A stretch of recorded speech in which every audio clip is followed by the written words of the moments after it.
नमस्कार, होमडी टीवी भारत में आपके स्वागत है। लखनऊ से बड़ी राजनीतिक प्रतिक्रिया सामने आई है।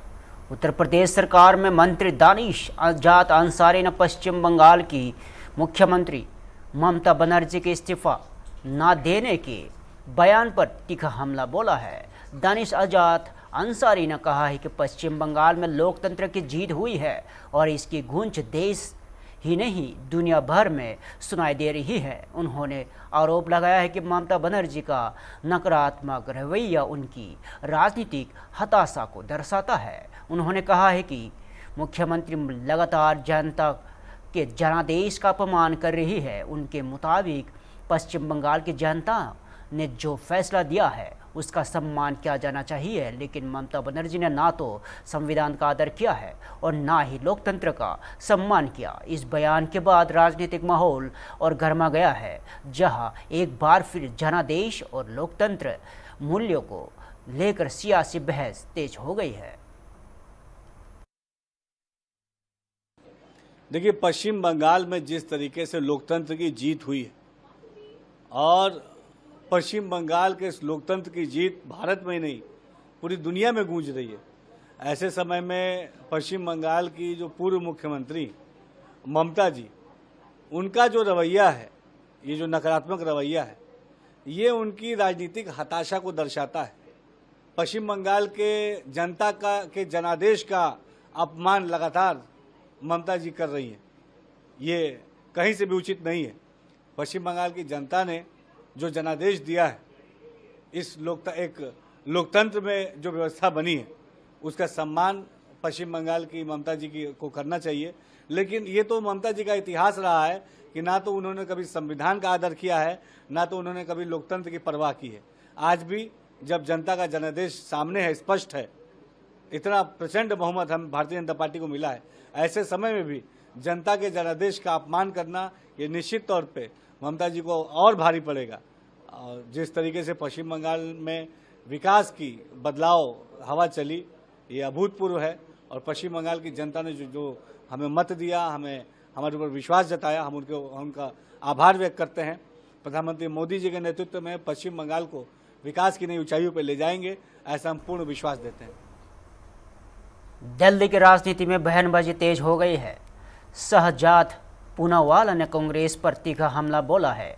टीवीके को समर्थन देने के इस फैसले में उन्होंने कहा है कि कांग्रेस पार्टी धोखेबाज पार्टी है, जिसने हमेशा क्षेत्रीय दलों का इस्तेमाल किया है। और पूनावाला ने एक आरोप लगाया है कि कांग्रेस ने बिहार में आरजेडी और महाराष्ट्र में उद्धव सेना और एनसीपी जैसे दलों का अपने राजनीतिक फायदे के लिए उपयोग किया। और उनका कहना है कि आप डीएमके के साथ काम पूरा होने के बाद कांग्रेस टीवी के प्रमुख विजय की ओर बढ़ रही है। उन्होंने यहाँ भी कहा है कि इंडी गठबंधन को तोड़ने में कांग्रेस को 1 मिनट भी नहीं लगेगा और पार्टी परजीवी की तरह काम कर रही है। ऐसा कोई सगा नहीं जिसको कांग्रेस ने ठगा नहीं। कांग्रेस एक धोखेबाज पार्टी है और कांग्रेस ने हर क्षेत्रीय दल को, हर रीजनल पार्टी को उसके वोट बैंक के लिए लूटा है, यूज़ किया है और थ्रो किया है। अब देखें ना, बिहार में आरजेडी को यूज़ करके थ्रो कर दिया। फिर हमने देखा कि कैसे उन्होंने महाराष्ट्र में उद्धव सेना और एनसीपी शरद पवार जी को यूज़ करके थ्रो कर दिया। और इसीलिए आज जब डीएमके से काम समाप्त हो गया, सीटें मिल गई, तो वो विजय के साथ जा रहे हैं। और वहाँ पर उनको किस प्रकार से इंडी अलायंस जो बनाई थी उसको तोड़ने में 1 मिनट भी नहीं लग रहा। तो ये इंडी अलायंस जो है, बेसिकली इसमें कोई मिशन था नहीं। ये हमेशा ambition for position, corruption, commission और मोदी के खिलाफ ऑब्सेशन की वजह से ये एक साथ आए थे। इसलिए देखिए, इस चुनाव में भी कहाँ था इंडी अलायंस? बंगाल में था? नो। केरल में था? नो।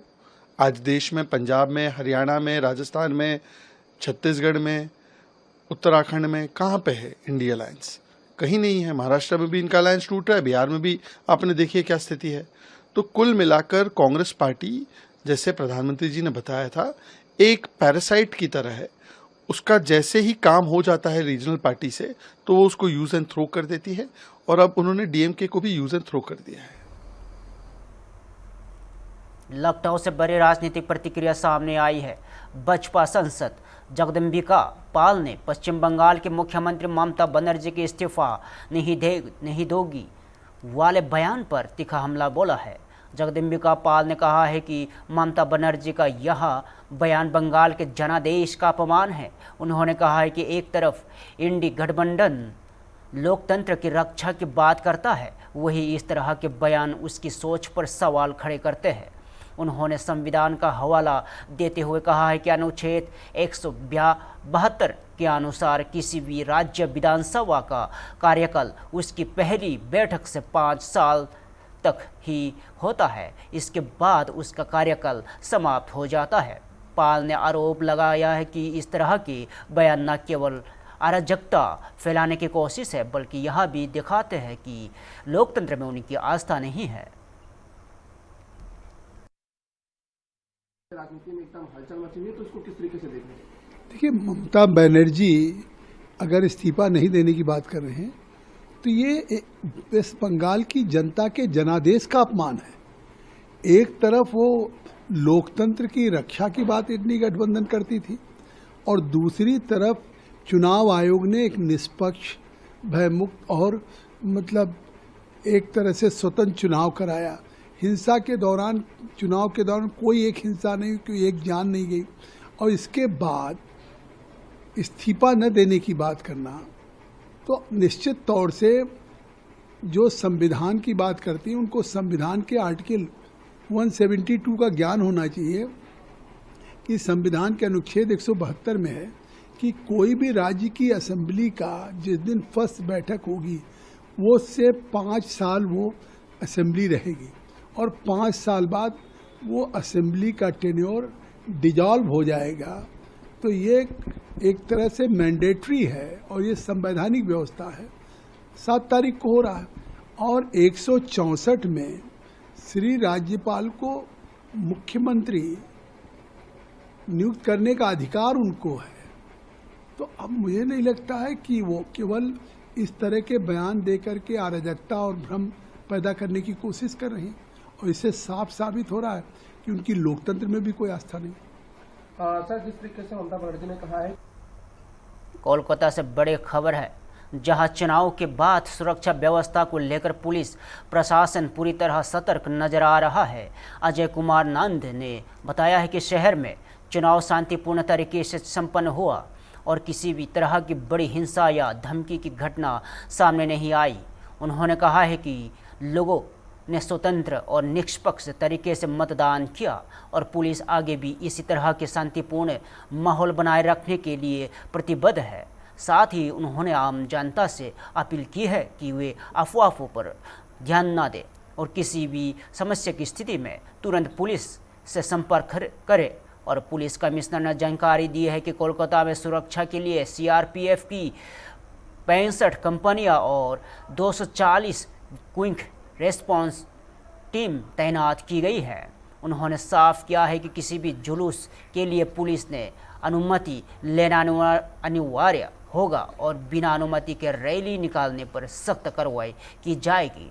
उन्होंने यह भी कहा है कि किसी भी तरह से डर का माहौल बनाने की कोशिश करने वालों के खिलाफ कार्रवाई होगी। अब तक 80 लोगों को गिरफ्तार किया जा चुका है और कुछ हथियार भी बरामद किए गए हैं। हालांकि उन्होंने यह भी स्पष्ट किया है कि कोई भी बड़ी घटना नहीं हुई, सिर्फ छोटी मोटी घटनाएं सामने आई है।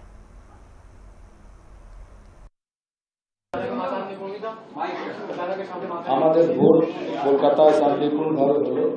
এর আগে আমরা যেটা আপনাকে বলেছিলাম, কোনো ইন্টিমিডিয়েশন নেই, কোনো ভায়োলেন্স নেই, কোনো রকম থ্রেট নেই, এবং ফ্রি অ্যান্ড ফেয়ার ভাবে মানুষ বাইরে বেরিয়েছেন এবং ভোট দিয়েছেন। এটা আপনারা দেখেছেন। It the percentage of voting, poll votes, it speaks about itself, everything. তো খুব ভালোভাবে হয়েছে। আমি এটুকু বলতে চাইছি কি যে এনভায়রনমেন্ট ওই দিন ছিল, দিস উইল বি মেনটেন্ড, এটা থাকবে, আগামী দিনে ওই রকমই থাকবে। আমি সবাইকে আপিল করব কি আপনারা শান্তি ব্যবস্থা বুঝিয়ে রাখবেন এবং রিউমার মঙ্গরিং হবে, বিভিন্ন রকম গল্প গুজব উঠবে, ওর উপরে কান দিবেন না। যদি কোনো সমস্যা হয় আপনি পুলিশকে যেরকম ভোটের দিন আমরা অনেক কল পেয়েছি ওই রকমই কল করবেন এবং কোনো যারা ট্রাবল করছে বা এরকম কিছু করছে, কোথাও ভ্যান্ডালিজম করছে ওই খবর দিবেন। আমাদের টোটাল 65 কোম্পানি আছে সিএপিএফ আজকে, টোটাল 240 কিউআরটি চলছে পুরো কলকাতা জুরিসডিকশনে, 40টা মোটরসাইকেল মোবাইল চলছে থ্রু আউট জুরিসডিকশন 24/7। এই ছাড়া ডিভিশনাল কন্ট্রোল রুম আছে এবং আমাদের কলকাতা পুলিশ কন্ট্রোল রুমে more than 300 people are always stand by. Procession এবং র্যালি যেটা অর্ডার হয়েছিল এবং যেটা এমনি সিস্টেম আছে ভিক্টরি প্রসেশন, ওটা পুলিশ পারমিশন নিয়ে করতে আমরা বলেছি। এরকম কোনো পারমিশন না নিয়ে র্যালি হচ্ছে ওটা আমরা কিন্তু আটকাচ্ছি এবং appropriate legal action will be taken at use to take place earlier. কোনো রকম জেসিবি বা এরকম জিনিস নিয়ে কোনো রকম র্যালি হবে না, ওটা পরিষ্কার বলে দেওয়া হয়েছে। এবং জেসিবি ওনার্সকে আমি সবাইকে বলে দিয়েছি, সবাইকে বলে দিতে হবে যদি কারো এরকম জেসিবি ওরা এরকম দিচ্ছে ভাড়াতে বা এরকম, তাহলে পরে মানে follow up action will be taken immediately. যখনই বেরোবে ওটা নিয়ে it will be seized and rally procession বাতিল করা হবে এবং তারপরে লিগাল অ্যাকশন শুরু হয়ে যাবে। তো এইরকম একটা এনভায়রনমেন্ট অফ থ্রেট, টেরর এইগুলো ক্রিয়েট করার চেষ্টা যে কোনো লোক করবে তার বিরুদ্ধে কিন্তু কঠোর আইনি ব্যবস্থা নেওয়া হবে। আমাদের সিএপিএফ সঙ্গে একটা ইন্টিগ্রেটেড কন্ট্রোল রুম খোলা হয়েছে, এইখানে সিএপিএফ অফিসার আছেন, আমরা আছি। পুরো ডিপ্লয়মেন্ট যদি হঠাৎ চেঞ্জ করতে হয়, কোথাও যদি সমস্যা হলো ওইখানে পাঠাতে হয় এক্সট্রা বাড়তি ফোর্স, ওটা আমরা একসঙ্গে কথা বলে আলোচনা করে করছি। মোর অর লেস বেশি বড় কোনো ঘটনা এখানে হয়নি, অল্প কিছু হয়েছে ঘটনা। আমরা মোটামুটি 80 জনকে অ্যারেস্ট করেছি। যত রাফ অ্যান্ড রাউডি আছে সবাইকে অ্যারেস্ট করার জন্য একটা স্পেশাল ড্রাইভ চলছে এবং অনেকগুলো আর্মস রিকভারি হয়েছে, অনেকগুলো লোক ধরা পড়েছে। তো এইগুলো ডিটেলস জয়েন্ট সিপি ক্রাইম আপনাদের পরে দিয়ে দিবে। चेन्नई से सियासी बयानबाजी की बड़ी खबर सामने आ रही है। पश्चिम बंगाल की मुख्यमंत्री ममता बनर्जी के मैं इस्तीफा नहीं दूंगी वाले बयान पर बसपा ने सीआर और केसवान के तीखी प्रतिक्रिया दी है। और सीआर केसवान ने कहा है कि यहाँ देश के लोकतांत्रिक सिद्धांतों और मूल्यों के साथ धोखा है। उन्होंने आरोप लगाया है कि यह जनता के भरोसे और जनादेश का उल्लंघन है। उन्होंने आगे कहा है कि ममता बनर्जी का यह रुख भीमराव अंबेडकर के संविधान के भावना के खिलाफ है। केसवान के मुताबिक यह पहली बार हो रहा है जब किसी सरकार को जनता ने नकार दिया है, फिर भी वह सत्ता के शांतिपूर्ण हस्तांतरण को रोकने की कोशिश कर रही है। इस बयान के बाद राजनीतिक माहौल और गर्म होने के आसार है, जहां एक बार फिर लोकतंत्र और जनादेश को लेकर बहस तेज हो गई है।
मुंबई से मनोरंजन जगत की बड़ी खबर सामने आई है। बॉलीवुड अभिनेता रितेश देशमुख ने अपनी नई रिलीज फिल्म राजा शिवाजी को लेकर बड़ा बयान दिया है। रितेश देशमुख ने कहा है कि इस फिल्म में सबसे ज़्यादा जिम्मेदारी लेखक की थी। उन्होंने बताया कि फिल्म का स्क्रीन प्ले उन्होंने संदीप पाटिल और अजीत वाडेकर के साथ मिलकर लिखा, जबकि संवाद प्रोजेक्ट देशमुख ने लिखे हैं। और उन्होंने आगे कहा है कि इस फिल्म के लेखन पर काफ़ी मेहनत की गई है और सबसे मुश्किल काम इसकी लिखावट ही था। रितेश के मुताबिक किसी भी फिल्म की असली नींव उसका लेखन होता है और उससे मजबूत बनाने की पूरी कोशिश टीम ने की है। और यह फिल्म दर्शकों के बीच चर्चा में बनी हुई है और इसके कंटेंट को लेकर काफ़ी उम्मीद जताई जा रही है। निर्माता भी है, निर्देशक भी है, अदाकारी भी की है। आपको कौन सा चैलेंजिंग किरदार लगा और क्या अनुभव रहा? मैं सबसे पहले बहुत बहुत शुक्रिया। फिल्म 1 मई को रिलीज हो चुकी है और लोग सराह रहे हैं तो बहुत अच्छा लग रहा है। इसमें मुझे लगता है सबसे ज़्यादा जिम्मेदारी का काम एक लेखक का था और मैं, संदीप पाटिल और डॉक्टर अजीत वाडेकर, हम तीनों ने मिलकर इसका स्क्रीन प्ले लिखा और प्राजक्त देशमुख ने इसके संवाद लिखे। तो हम चारों ने मिलकर बहुत मेहनत की कि इस फिल्म को किस तरह लिखा जाए। तो सबसे मुश्किल काम इसकी लिखावट में था, क्योंकि हमें लगता है कि राइटिंग ही किसी फिल्म का फाउंडेशन होता है और वही मजबूती से करने का प्रयास और करने की कोशिश हमने की। छत्रपति शिवाजी महाराज के परिवार ने इसकी फिल्म की सराहना की है, इसको आप कैसे देखते हैं? छत्रपति संभाजी राजे जिन्होंने फिल्म देखी और उन्होंने फिल्म को सराहा, मुझे लगता है परिवार की तरफ से जब ऐसी बात आती है, मेरे उनसे फ़ोन पर भी वार्तालाप हुई और कहीं लगता है कि बहुत बड़ा बोझ जो था वो थोड़ा हल्का हो गया। तो मैं बहुत ज़्यादा शुक्रगुजार हूँ। राजा शिवाजी प्राथमिक एक मराठी फिल्म है जिसे हमने सोचा कि इसे किस तरह हम बाउंड्री या महाराष्ट्र के बाहर लेके जा सकते हैं और इसीलिए हमने सोचा कि इसे हिंदी में भी करना चाहिए, जिस तरह की स्टारकास्ट इस फिल्म में थी। कोशिश यही रही कि जितने महाराष्ट्र में तो लोग देख ही रहे, लेकिन महाराष्ट्र के बाहर भी जो हिंदी भाषिक लोग हैं वो भी देखे, यही कोशिश थी और हमें काफ़ी हद तक उसमें सफलता भी मिली, जहां पर लोग इतनी तादाद में आकर देख रहे हैं। मध्य प्रदेश के बुरहानपुर से बड़ी राजनीतिक खबर सामने आई है। मुख्यमंत्री मोहन यादव ने अपने दौरे के दौरान विकास और राजनीति दोनों मुद्दों पर बड़ा बयान दिया है। मुख्यमंत्री ने कहा है कि राज्य सरकार किसान कल्याण वर्ष के तहत किसानों की आय बढ़ाने पर काम कर रही है। साथ ही उन्होंने उद्योग, व्यापार और रोजगार को बढ़ावा देने पर भी विशेष जोर दिया जा रहा है ताकि प्रदेश और देश की आर्थिक प्रगति को गति मिल सके। इसके अलावा उन्होंने पश्चिम बंगाल की राजनीति को लेकर भी बड़ा दावा किया है। मोहन यादव ने कहा है कि वह बसपा के 200 से ज़्यादा विधायक बने हैं और 9 मई को सरकार बनते हुए सब देखेंगे। इस बयान के बाद सियासी हलकों में हलचल तेज हो गई है और आने वाले दिनों में राजनीतिक गतिविधियां और तेज होने की संभावना है। आज मैं बुरहानपुर के दौरे पे आया हूं और बुरहानपुर में जैसा कि हमारी सरकार किसान कल्याण वर्ष के रूप में किसानों की आय बढ़ाने के साथ उद्योग और रोजगार को भी महत्व दे रही, ऐसे में कपास, केला इत्यादि फसलों के साथ कॉटन का, कपड़े का उत्पादन भी हो, इसलिए उद्योग से भी सम्मिलित करते हुए यहाँ पर उद्योग के अंदर आने वाली भविष्य की सरकार की योजनाओं का लाभ कैसे मिले। दूसरा, एक क्लस्टर बनाने की मैंने घोषणा की है।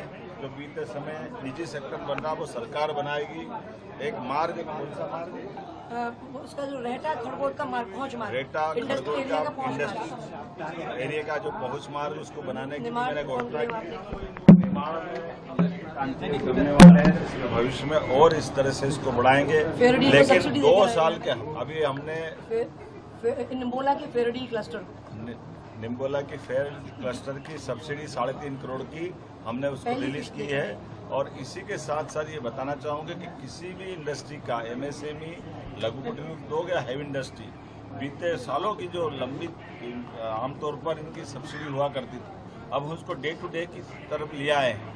हमारी सरकार ने बीते साल लगभग 5,500 करोड़ से ज़्यादा की राशि हमने उद्योगपतियों को अपने कमिटमेंट के आधार पर दी है।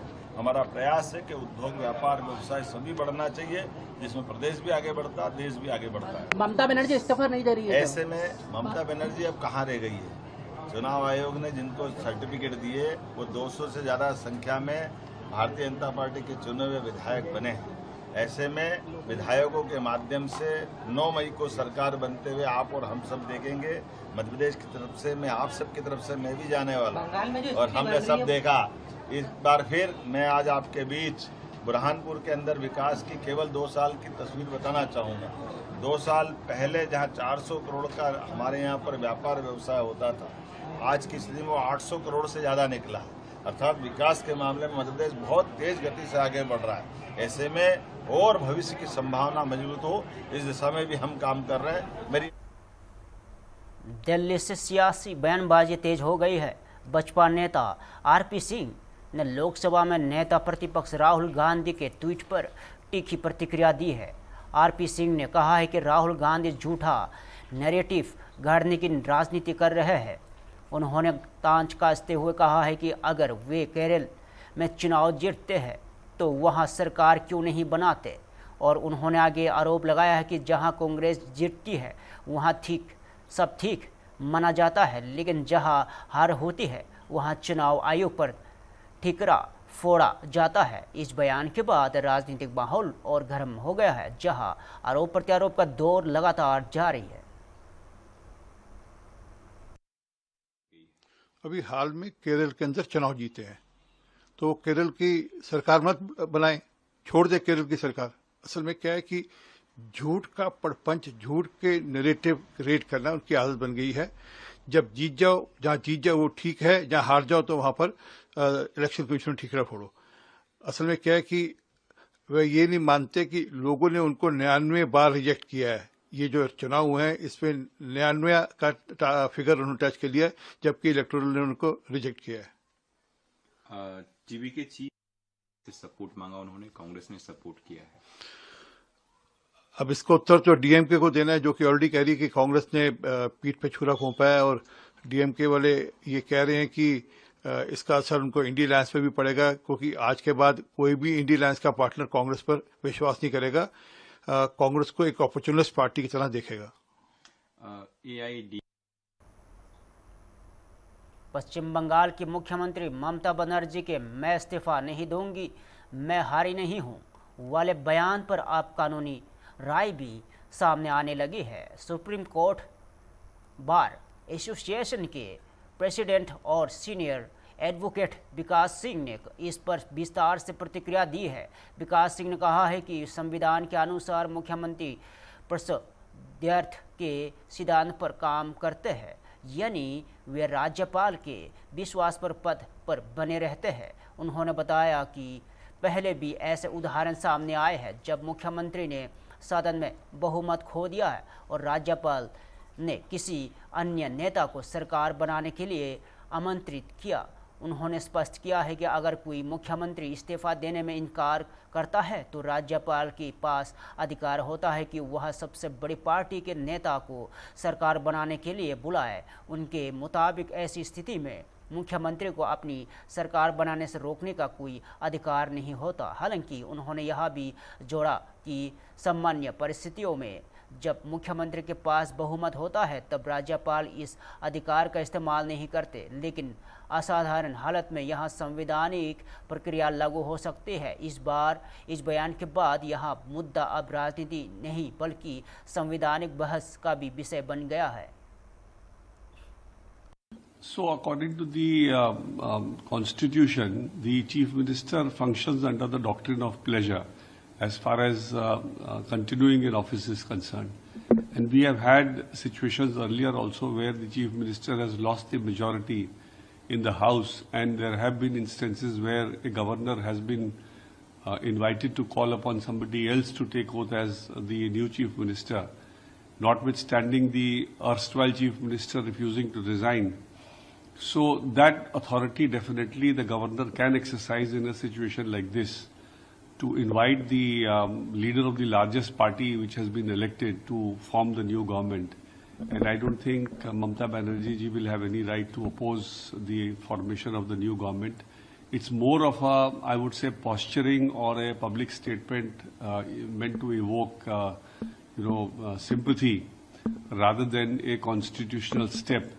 Because although the governor cannot exercise this doctrine of pleasure in normal circumstances when the Chief Minister is continuing to have the majority in the Assembly, but in a situation like this, which is definitely extraordinary, if the Chief Minister says, I will refuse to resign, she can be easily asked to step down and a new person be administered oath, and the new person will be easily, new party and new person will be in a position to take charge on the basis of the oath administered by the governor. फिलहाल के लिए इतना ही। ताज़ा खबरों के लिए जुड़े रहो हम टीवी भारत के साथ।